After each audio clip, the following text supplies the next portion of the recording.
Gracias por continuar con nosotros, Dante. Es un placer tenerte aquí. Tenías mucho tiempo, nos abandonaste, pero bueno, nada. Gracias por estar con nosotros. Muchísimas gracias, buenos días. Bienvenido, Siempre bienvenido. es un placer estar aquí con ustedes. Dante, la situación, iniciando con un problema real que nos acecha desde hace tiempo, pero nosotros estamos al ladito de Haití, no podemos serruchar la isla. Hay ahora mismo una amenaza constante, mucho más por la violencia que se está viviendo ahí. ¿Tú crees que nosotros tenemos garantía reales por parte de las autoridades de que alguno de esos presos, digamos, de esos 3.600 que se escaparon recientemente, no crucen para la República Dominicana? Lamentablemente no creo que haya ninguna garantía.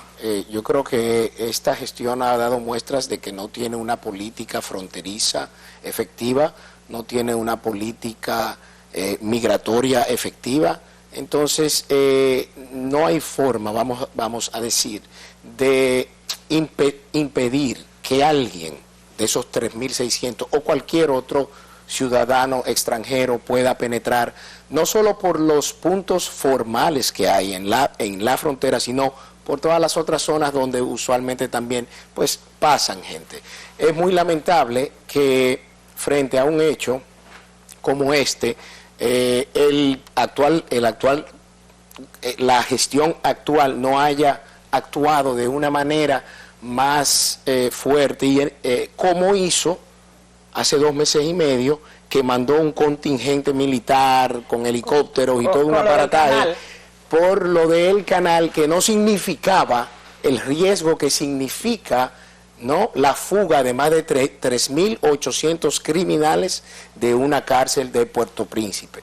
Entonces, sin embargo, el tema migratorio ha sido como el buque insignia del presidente de la República a nivel internacional y aquí mismo es un tema que une mucho a los dominicanos y a la gente como que le ha gustado. Mira, una cosa en la práctica y otra. Claro, lo que ocurre es que ellos se han caracterizado por ser un gobierno de muchos anuncios, de muchas promesas, pero en la práctica no hay ningún resultado. Entonces aquí lo que simplemente se ve es una narrativa de actividades inconclusas. Vamos a hacer esto y vamos a hacer aquello, estamos haciendo esto, pero nada se concluye finalmente. Cuando tú analizas cada uno de los sectores, y uno de ellos es el tema de la frontera y de la política fronteriza, de la gestión de la frontera, es otra de las tareas inconclusas. ¿En qué está el muro? ¿Qué han hecho con el muro? Tanto que lo cacarearon el año pasado y el año antes pasado.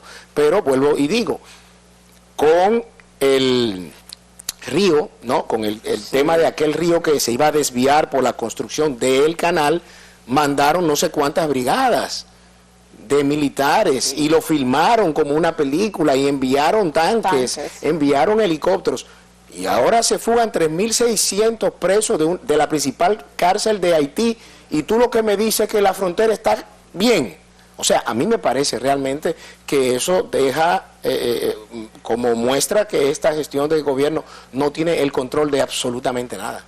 Hay un artículo que escribió Andy, un economista que todo el mundo conoce, sobre el tema de las EDES y sobre lo que está pidiendo el Fondo Monetario Internacional. Las pérdidas de las EDES son cada vez mayor, no han podido reducirse. Entonces dice él que lo que el Fondo Monetario está solicitando es que las personas que pagan se le cargue lo que no pagan. Entonces, ¿de qué manera podríamos nosotros subsistir si nos está llevando el diablo con lo que ya pagamos?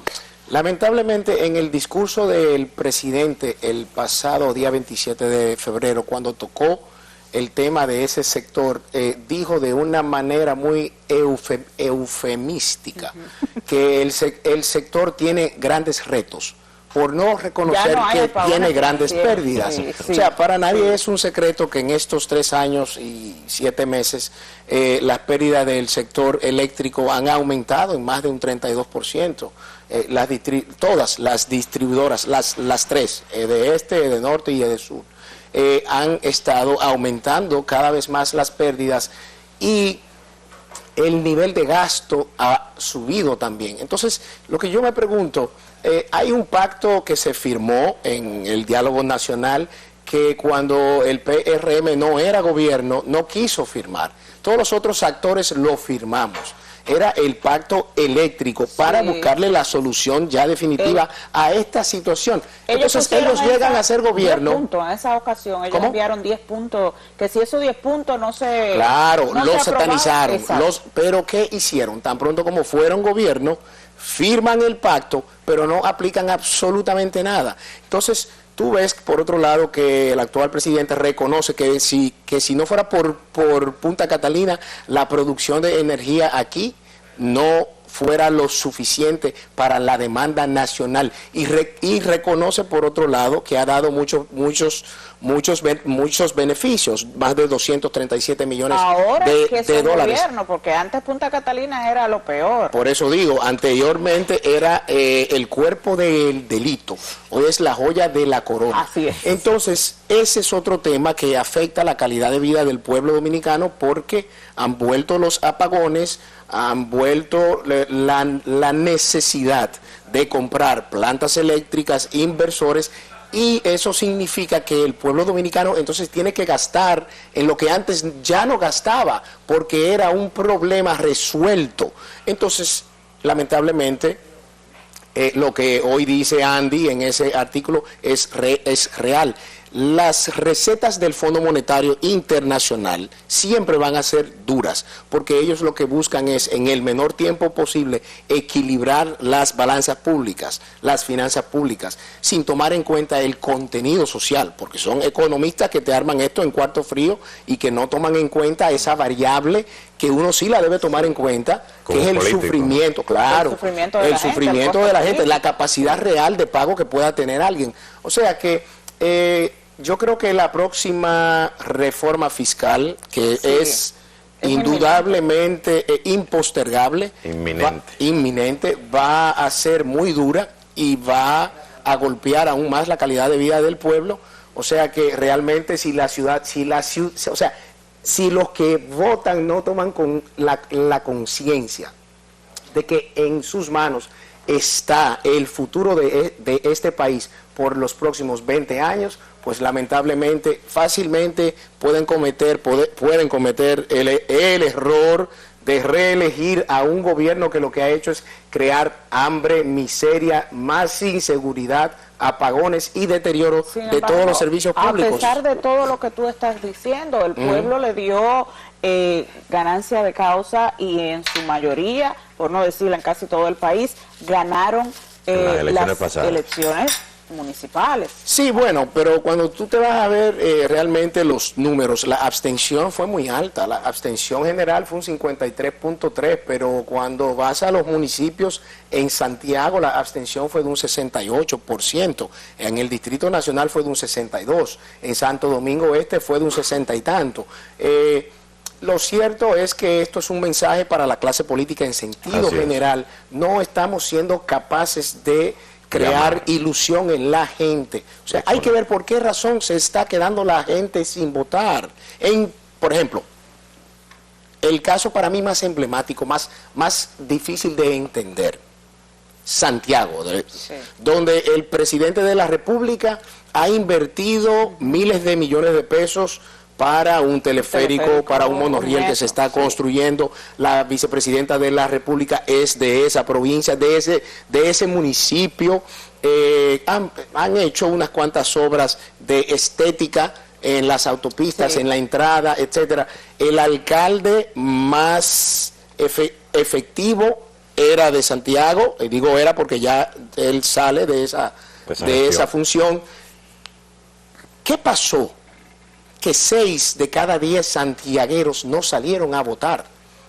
¿Qué pasó? Entonces, para nadie es un secreto que vimos nosotros gente comprando cédulas de una manera masiva. Bueno, de los pocos casos que hay en la Fiscalía Electoral hoy es de compra de cédulas en Santiago. Entonces, eso es un elemento que también se suma a la ecuación de que, lamentablemente, el gobierno, en vez de con las políticas públicas mantener un pueblo contento y que por por esa satisfacción salgan y voten por ese gobierno, lo que hace es que los que iban a salir a votar por otra opción los neutralizaron con dinero y la necesidad tiene cara de hereje. José, yo vi hoy que la Junta Central Electoral publicó un artículo en Diario Libre precisamente, donde el 62% del padrón de votantes supera los 36 años. Así es.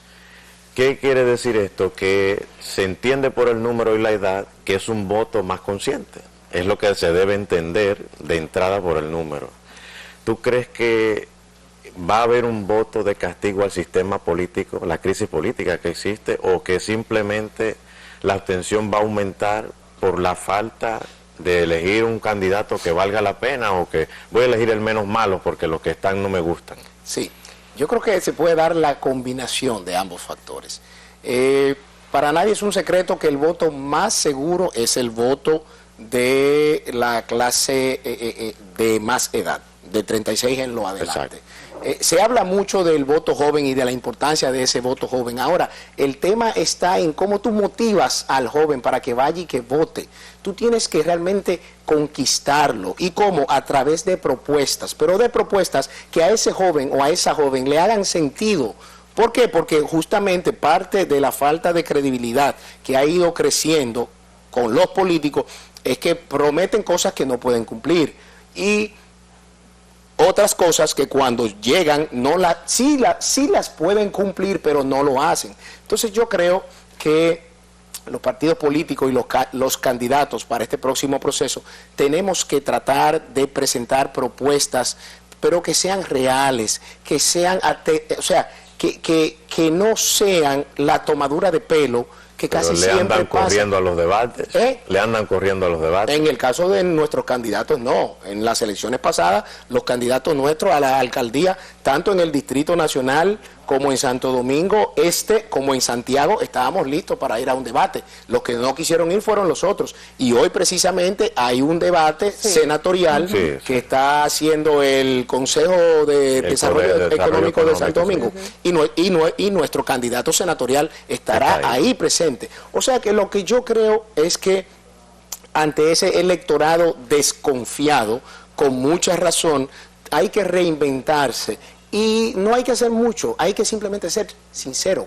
Hable con la verdad, diga lo que usted puede hacer, lo que usted pueda llevar a cabo y tomando en cuenta, obviamente, cuáles son las necesidades, los sueños, los anhelos, las preocupaciones de ese electorado. Por eso nuestro candidato presidencial, Abel Martínez, ha estado recorriendo nuevamente el país solo a eso, a escuchar para poder trabajar con el corazón en la solución de la problemática que tengan cada uno de los sectores nacionales. Ayer estuvo en la provincia de Puerto Plata, luego estuvo en la de Mao, donde se reunió con los productores. Por ejemplo, una de las cosas que se levantó ayer es que las exportaciones del banano, que ustedes saben que éramos uno de los principales productores, lamentablemente se han reducido de 400 a 200 contenes. O sea, eso te quiere decir que lamentablemente el mercado de colocación, casi un 50%, el mercado de colocación de ese rubro ha ido disminuyendo y es por falta, ¿el qué? El presidente y el gobierno dice que si yo me llevo de lo que él dice, estamos en el país de la maravilla, porque por un lado dijo que en este año escolar ya se había recuperado la tasa de asistencia y los datos del propio ministerio dicen que solamente en básica es un 31.2, cuando en el 19 era de un 52%, o sea, hay una reducción de más de un 20%, estamos retrocediendo, pero en cuanto a la salud pública también. Habló que se invirtieron más de 19.000 millones de pesos. Sin embargo, la mortalidad materna sigue subiendo, la infantil sigue subiendo. Y en cuanto a la deuda y los salarios, tú escuchaste al presidente de la época, claro. Nosotros somos, o sea, según una tabla que yo vi, nosotros estamos en el lugar 15 de 17 países en torno al salario. Pero, mínimo, a ese salario mínimo. Al salario mínimo. Sí. Y yo dije, pero ¿quién le No, pero él en este caso dijo que estábamos República? por encima de México, de Guatemala, de Colombia y de Brasil. Yo creo que por esa razón es que nosotros vemos cuántos brasileños, cuántos colombianos, cuántos mexicanos vienen para acá a trabajar, porque aquí se paga mucho más que en esos países. Y también, o sea, la economía, cuando tú ves los 3 años y pico de gobierno, la cantidad de préstamos que se han tomado por primera vez desde que hay estadísticas fiscales, por primera vez se toma prestado para gasto corriente, o sea, para nómina pública. Se toma prestado para pagar nómina pública, no para inversión. Una inversión que impacte en la calidad de vida de la gente, pero que tenga un retorno, en este caso, a las finanzas públicas. O sea, que este es un gobierno que se ha caracterizado, vuelvo y digo, por muchos anuncios, promesas, una lista de tareas y de actividades, pero todas inconclusas. ¿Cómo ustedes van a combatir esa percepción creada ahora en las elecciones municipales de que a Luis no le gana absolutamente nadie? Que no se replique lo que sucedió ahora. Bueno, mira, lo primero es que hay que llevar a que hay que sacar a votar. O sea, la abstención... Yo me imagino que ustedes ahora pues definitivamente aprendieron la lección, porque la maquinaria más grande y la estructura la tenía el PLD, pero Luis Abinader y su equipo aprendieron muy rápido. Lo que pasa es que cuando tú tienes el presupuesto nacional y lo usas de una manera descarada y tan burda como ellos lo han hecho, pues claro, así es fácil crear una estructura. Lo cierto es que hay que tomar en cuenta también otra variable. No despierta la misma pasión, el mismo interés, las elecciones de los alcaldes que del presidente. O sea, que yo creo que aquí de manera más que natural va a haber menos abstención, pero los partidos políticos vamos a redoblar nuestros trabajos para justamente llevar a la gente a votar. Y no creo, o sea, yo no quisiera pensar, no lo he visto en ningún otro caso, no aquí, sino en toda la región, donde un pueblo que está pasando hambre, que está pasando miseria, que la inseguridad ciudadana se lo está comiendo, que te atracan hasta dentro de una discoteca, que atracan en torres de clase media y de media alta cuando no se veía, donde los apagones han vuelto, donde el campo ha sido abandonado y la canasta básica familiar te cuesta prácticamente 10,000 pesos más que hace 3 años y medio. Yo no he visto un pueblo que reelija ese tipo de gobiernos. Habría que ver, pero sería la primera vez. Pero lo cierto es que nosotros estamos trabajando a los fines de presentar una propuesta alternativa que realmente recoge lo que ha sido el buen gobernar que nuestros gobiernos llevaron a cabo, y todo gobierno tiene luces y tiene sus sombras. Yo no puedo decir que no hayan luces en estos 3 años y algo, las hay. El sector del turismo, la desaduanización en los puertos, eso ha funcionado muy bien, el apoyo que se le ha dado a la zona franca, a las industrias, hay unas cuantas luces, pero óyeme, la cantidad de sombras lamentablemente eclipsan todo lo otro. Entonces, en el caso nuestro candidato presidencial continuará escuchando atentamente a la gente, qué le preocupa, qué es lo que quieren, cuáles son sus sueños, sus anhelos, para que la vuelta no sea por México, sino que la vuelta sea quedarse aquí trabajando y poder echar para adelante. Varios líderes de su partido, varios líderes de la Fuerza del Pueblo, les advertían que si iban separados en las presidenciales porque no había nada que buscar, pero sin embargo ustedes están luchando a que quién queda en segundo, quién queda en tercero. ¿Ustedes creen que de manera cada quien por su lado, porque la alianza solamente será en lo congresual, ustedes podrán luchar cada quien en su esquina en contra del gobierno? La última encuesta, aunque Francisco Javier siempre se la desmonta, dice que el presidente tiene una aprobación de 60 y pico por ciento. 61. Sí, pero la intención de voto en esa encuesta que ellos tanto celebran decía un 52. Entonces lo que yo me pregunto, en el momento en que la popularidad del presidente se supone que está más alta porque acaba de barrer en la... Bueno, realmente lo hicieron. Sí. Barren en las elecciones municipales, esa encuesta se hace el día 20 de febrero, 2 días después. Luego, y sale con un 52. Eso era para que él realmente ahí hubiera salido con un 69, con un 70. Pero bueno, ese es un indicio que te demuestra que el pueblo